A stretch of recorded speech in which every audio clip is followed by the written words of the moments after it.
உங்க வீட்டு பூஜை அறையில இப்படி இருந்தா தீராத கஷ்டம் வரும்னு சொல்லியிருக்கீங்களே, எந்தெந்த விஷயம்லாம் செஞ்சா நல்லா இருக்கும்? நம்மளோட வீட்டை நம்ம கோயில் மூலம் சுத்தமா வச்சிருந்தாலே போதும், நிம்மதியும் வரும், சந்தோஷமும் அதிகரிக்கும். அது மட்டும் இல்லாம நம்மளோட வீட்டு பூஜை அறையில சாமி படம் இருக்கு இல்லையா, அதை எப்படி வைக்கணும் அப்படிங்கிறதையும் சொல்றேன் கேளுங்க. நம்மளோட வீட்டுல சாமி படம் வச்சிருக்கு இல்லையா, அந்த பூஜை அறையை நம்ம எந்த அளவுக்கு நல்லா வச்சிருக்கிறோமோ அந்த அளவுக்கு நம்மளோட வீட்டுல இறைவனோட அருள் நம்மளோட வீடு முழுவதுமே நிறைஞ்சு இருக்கும். நம்மளோட பூஜை அறையில என்ன மாதிரியான சாமி படம் வைக்கணும், என்ன மாதிரியான பூ போட்டு சாமி கும்பிடணும் அப்படிங்கறதுமே சொல்றேன் கேளுங்க. நம்மளோட பூஜை அறையில எப்பவுமே தமிழ் கடவுளா இருக்கிறாரு இல்லையா முருகப்பெருமான், அவரோட படம் கண்டிப்பா இருக்கணும். அது மட்டும் இல்லாம அவரோட அண்ணன் இருக்கார் இல்லையா விநாயகர், அவரோட படமே இருக்கணும். முருகன் தனியா இருக்கிறதோடவே வள்ளி தெய்வையோட இருக்காரு இல்லையா, அந்த படம் வச்சா ரொம்பவுமே சிறப்பான இருக்கும். அதுக்கப்புறம் மகாலட்சுமி தாயார் படம் கட்டாயம் இருக்கணும். அதே போல நாராயணன் படமுமே கட்டாயம் இருக்கணும். இந்த படங்கள் எல்லாமே நம்மளோட வீட்டுல செல்வநிலை மேலோங்கி வளர்வதற்கான ஒரு நல்ல ஈர்ப்பை கொடுக்கக்கூடியது. இந்த கடவுள் எல்லாருமே லட்சுமி கடாட்சத்தை கொடுக்கக்கூடிய தெய்வம் அப்படிங்கிறதுனால கட்டாயம் இந்த சாமி படங்கள் எல்லாமே நம்மளோட பூஜை அறையில வச்சா இன்னுமே நல்ல பயன்களை நம்மளால பெற முடியும். இதெல்லாம் வைக்கலாம். ஆனா வீட்டுல இந்த சாமி போட்டோவா வைக்கணுமா, விக்கிரகமா வைக்கணுமா? நிறைய பேர் என்ன பண்றீங்க அப்படின்னு பார்த்தா, சாமி படத்தோட விக்கிரகம் வச்சு வழிபடணும் அப்படிங்கிறது நிறைய பேருக்கு ஒரு ஆசையாவே இருக்கு. அது வைக்கிறது எந்த ஒரு தப்புமே இல்லை. ஆனா அப்படி நீங்க விக்கிரகம் வச்சு வழிபட்டா அதுக்கு சரியான முறையான வழிபாடை செய்யணும். அது நிறைய பேர் செய்யறதே கிடையாது. அதனாலதான் சாமி படம் சாமி போட்டோ எவ்வளவு வச்சிருந்தாலுமே ஒரு சிலருக்கு தீராத கஷ்டம் வந்துகிட்டே இருக்கு. நீங்க ஒரு சிலை வச்சு வழிபட்டீங்கன்னா அதை முறையா வழிபாடு செய்யணும். அதை செய்ய தவறும் பொழுதுதான் இந்த மாதிரியான பிரச்சனையே வருது. இதுக்கு நீங்க என்ன பண்ணலாம் அப்படின்னு பார்த்தா, பெரும்பாலும் சிலை வச்சு வழிபட்டா அதுக்கு எப்படி ப்ராப்பரா எல்லா விஷயங்களும் செய்யணும், வழிபாடு எப்படி செய்யணும் அப்படிங்கறத தெரிஞ்சுக்கிட்டு வைங்க. இல்லைன்னா அதை தவிர்க்கிறது ரொம்பவுமே நல்லதா இருக்கும். ரொம்பவும் பழமையான கோயில இருந்து ஒரு சிலர்லாம் சிலையை எடுத்துட்டு வந்து உங்களோட பூஜை அறையில வச்சு வழிபடுவீங்க. அந்த ஒரு தவறை மட்டும் நீங்க செய்யவே செய்யக்கூடாது. ஏன்னா மனுஷங்க வாழ்ற வீட்டுக்குள்ள கோயில்ல இருக்கக்கூடிய சிலையை வச்சு வழிபடுறது சிறந்ததே கிடையாது. அது ரொம்பவுமே பெரிய ஒரு தவறு. அதே போல பூஜை அறை இருக்கு இல்லையா, அந்த சுவரை ஒட்டி சாமி சிலைகளை வச்சு வழிபடவே கூடாது. சுவற்றுல சாமி மாடம் வச்சு அதுலயுமே வச்சு சிலைகளை வச்சு வழிபடுவாங்க. அதுவுமே ரொம்பவுமே ஒரு தவறான செயல் தான். பெரும்பாலும் நீங்க சிலைகளை தவிர்த்துட்டு படங்களை வச்சு வழிபட்டா நல்லதா இருக்கும்.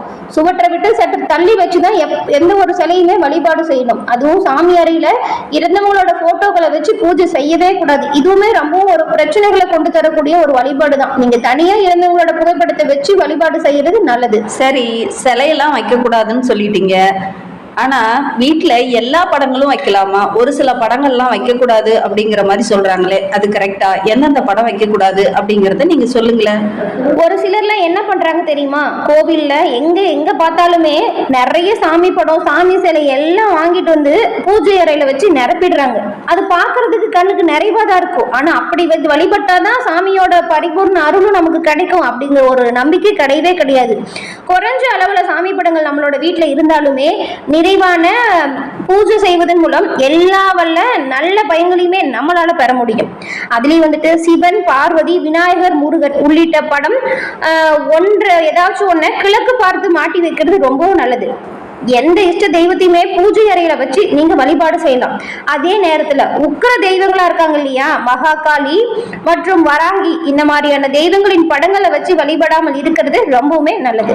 அப்படியே இல்லாம இந்த தெய்வம் தான் எங்களுக்கு இஷ்ட தெய்வம் அப்படின்னு சொல்லிட்டு நீங்க படங்கள் வச்சு வழிபட்டாலுமே அந்த சாமிக்கு உரிய முறைகள்ல நீங்க பூஜை புனஸ்காரம் செஞ்சீங்கன்னா நல்ல பயன்களையும் பெற முடியும். அதை விட்டுட்டு எனக்கு இந்த தெய்வம் இஷ்ட தெய்வம் அப்படிங்கிற பேர்ல நீங்க வாங்கி மாட்டி வச்சுட்டு அந்த தெய்வத்துக்கு எந்த ஒரு பூஜை புனஸ்காரமும் செய்யாம விட்டுட்டீங்கன்னா அதனாலேயே நிறைய பிரச்சனைகளுமே உங்களுக்கு வரும்.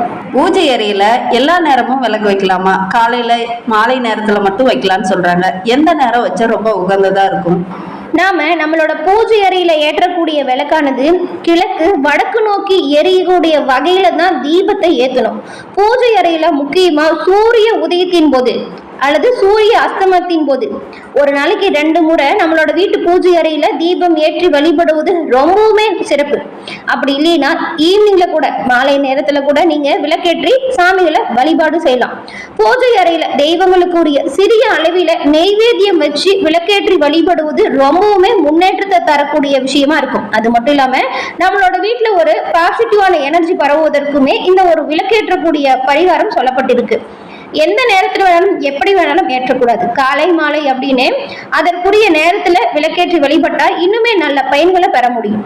அதே போல பூஜை அறையில வளம்புரி சங்கு சால கிராமம் வைத்து வழிபடலாமா அப்படின்னு நிறைய பேர் கேட்டிருக்காங்க. அதுக்குமே நாம இப்ப பதில் சொல்றோம். அது நம்மளோட வீட்டுல சக்தியை அதிகரிக்கக்கூடிய ஒரு பொருள். பூஜையின் போது தீபாராதனை காட்டி அது மட்டும் இல்லாம தெய்வ படங்களுக்குமே நல்ல தீபாராதனை எல்லாம் காட்டி அதற்குரிய சின்ன அளவில் நெய்வேத்தியம் வச்சு படைக்கிறது ரொம்பவுமே நல்லது. அதே போல மந்திரங்கள் உச்சரிப்பது நம்மளோட வீட்டுல ஒரு தெய்வீக சக்தியை அதிகரிச்சு கொடுக்கும். ஒவ்வொரு நாளுமே பூஜை புரஸ்காரம் செய்யும் பொழுது சின்ன பாத்திரத்துல தண்ணீர் வச்சு பூஜை செய்யணும். அடுத்த நாள் அதை எடுத்து கூரை மேல ஊத்திட்டு புதுசா தண்ணி வச்சு வழிபாடு செய்யணும். இப்படி நீங்க தொடர்ந்து செஞ்சுட்டு பூஜை செஞ்சுட்டு வந்தீங்கன்னா நம்மளோட வீட்டுல இருக்கக்கூடிய துர்சக்திகளை நம்மளோட வீட்டுல அண்டாம நம்மளால பாத்துக்க முடியும். அதே போல வீட்டுல நம்ம பூஜை செய்யும் பொழுது வாசனை சாம்பிராணி ஊதுவத்தி இது எல்லாமே ஏற்றி வைத்த பிறகு பூஜையை தொடங்குறது ரொம்பவுமே நல்லது. அது மட்டும் இல்லாம பூஜை செய்யும் பொழுது மணியோசை எழுப்புறோம் இல்லையா, அதுவுமே ரொம்பவுமே நல்லது. இந்த ஒரு விஷயங்களுமே துர்சக்திகள் நம்மளை நெருங்காம இருக்கிறதுக்கு ஒரு பாதுகாப்பா இருக்கும். மணியின் இனிய ஓசையானது தீய சக்திகளை விரட்டி தெய்வீக சக்தியை நம்மளோட வீட்டுல நிலவு செய்யக்கூடிய வல்லமை கொண்டது. நீங்களே நல்லா பாருங்க, நிறைய வீடுகள்ல தினமுமே பூஜை செய்வாங்க. தினமும் மணியோசை எழுப்பி பூஜை செய்யற ஒவ்வொரு வீடுகள்லயுமே தெய்வ கடாட்சம் நிரம்பி ஆரோக்கியமும் சகல சௌபாகியங்களும் பெருகும். இது வந்துட்டு ஆன்மீகத்திலேயே சொல்லப்பட்டிருக்கு. இந்த ஒரு தெய்வீக சக்தி நம்மளோட வீட்டுல பரவும் பொழுது நம்மளோட வீட்டுகள்ல இருக்கக்கூடிய துர்தக்ஷி எல்லாமே விட்டு ஓடிடும். நிறைய பேரு வீடுகள்ல பாடுங்க, படுக்கை அறையிலையுமே சரி சமையல் அறையிலுமே சரி இந்த பூஜை அறைய ஒரு பக்கமா வச்சிருப்பாங்க. அப்படி வச்சு வழிபடுறது சரியான்னு கேட்டா அது கொஞ்சம் வைக்க கூடாதுதான். ஆனா இடம் இல்லை, நமக்கு வீடே ரொம்ப சின்னதா தான் இருக்கும், நம்ம தனியா பூஜை அறை வச்சு வழிபட முடியாது அப்படிங்கிறவங்க என்ன பண்ண முடியும், இருக்கிற இடத்துல சாமிக்குன்னு ஒரு இடத்த ஒதுக்கிதான் வழிபாடு செஞ்சுட்டு வருவோம். அப்படி செய்யறவங்க என்ன பண்ணலாம் அப்படின்னு பாத்தீங்கன்னா பூஜை நடக்காத நேரத்துல அந்த இடத்த திரை போட்டு மூடி வச்சிடணும். பூஜைக்கு பயன்படுத்துற பொருட்களை அந்த இடத்துலதான் வைக்கணும். வீட்டுல கண்ட இடத்துல பூஜை பொருட்களை வைக்கவே கூடாது. நம்ம ஒரு இடம் வச்சிருப்போம் இல்லையா பூஜைக்கு சாமிக்குன்னு சொல்லி, அந்த இடத்துலதான் பூஜை பொருட்களை வைக்கணும். பூஜை இல்லாத மற்ற நேரத்துல நீங்க அந்த இடத்தை ஏதாவது திரை போட்டு மூடுற மாதிரி பயன்படுத்துறது ரொம்பவுமே நல்லது. அதே போல ஒரு சிலர் இன்னும் கேட்டிருந்தாங்க, சனி பகவானுக்கு எல் தீபம் போட்டு வழிபடலாமா வழிபடக்கூடாதா அப்படின்னு.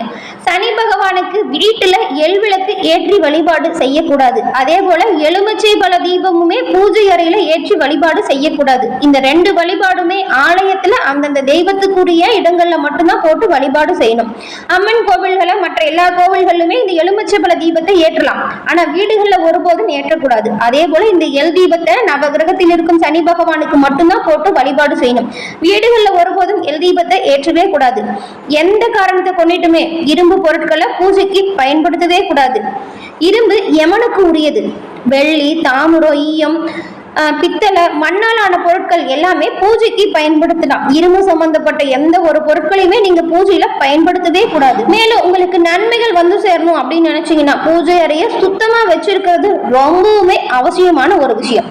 செவ்வாய் மற்றும் வெள்ளிக்கிழமைக்கு முதல் நாளே பூஜை அறைய தொடக்கணும். அதுக்கு மட்டும் இல்லாம அமாவாசை பௌர்ணமி வருட பிறப்பு மாத பிறப்பு அப்படின்னு வர முக்கிய பண்டிகைகளுக்கு முதல் நாளே நீங்க பூஜை அறைய சுத்தம் செய்வது ரொம்பவுமே சிறப்பு. அன்றைய தினம் செய்யறதை விடவே அதுக்கு முன்னாடி நாளே பூஜை அறைய கிளீன் பண்ணிடணும். அதே போல சாமி படங்களையுமே கிளீன் பண்ணி வாசனை இல்லாத பூக்களை வைக்கவே கூடாது. சாமி படத்துக்கு மட்டும் எப்பவுமே மல்லிகை முல்லை ரோஜா மறிக்குழந்தை இந்த மாதிரியான வாசனையான பூக்களை வைத்து வணங்கினால் நம்மளோட வீட்டுல தெய்வீக அருள் அப்படிங்கிறது நிறைஞ்சு காணப்படும்.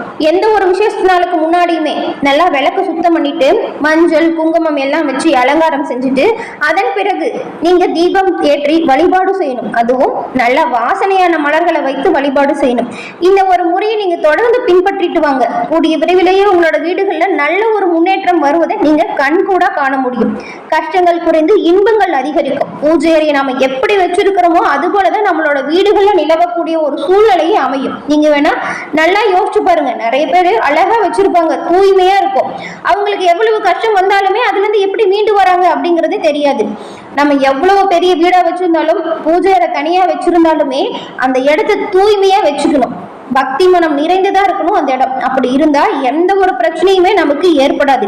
எவ்வளவு கஷ்டம் வந்தாலுமே அதுல இருந்து வெளிவரக்கூடிய தன்னம்பிக்கை, ஆற்றல், இது எல்லாமே நமக்கு வந்து சேரும்.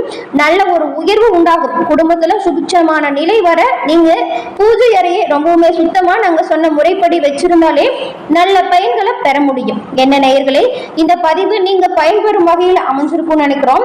இந்த பதிவு பிடிச்சிருந்தா லைக் பண்ணுங்க. மேலும் நீங்க எப்படி உங்க பூஜை அறைய சுத்தமா வச்சிருக்கீங்க, எந்த கிழமை சுத்தம் பண்ணுவீங்க அப்படிங்கறதுமே கமெண்ட் பாக்ஸ்ல சொல்லுங்க. நீங்க இப்பதான் ஃபர்ஸ்ட் டைம் நம்மளோட சேனலை பாக்குறவங்களா இருந்தா மறக்காம சப்ஸ்கிரைப் பண்ணி வச்சுக்கோங்க. அப்படியே கூட வர பெல் ஐகானை கிளிக் பண்ணி வச்சீங்கன்னா இது போன்ற ஆன்மீக தகவல்கள் அனைத்தும் உங்களுக்கு உடனுக்குடன் நோட்டிபிகேஷன் மூலம் வந்தடையும் அப்படிங்கறது தெரிவிச்சுக்கிறோம். எல்லா வல்ல இறைவனின் அருளும் பெற்று நீங்கள் நலமுடன் வாழ வாழ்த்துக்களையும் தெரிவிச்சுக்கிறோம். தொடர்ந்து வார்த்தைக்கு நன்றி நேயர்களே.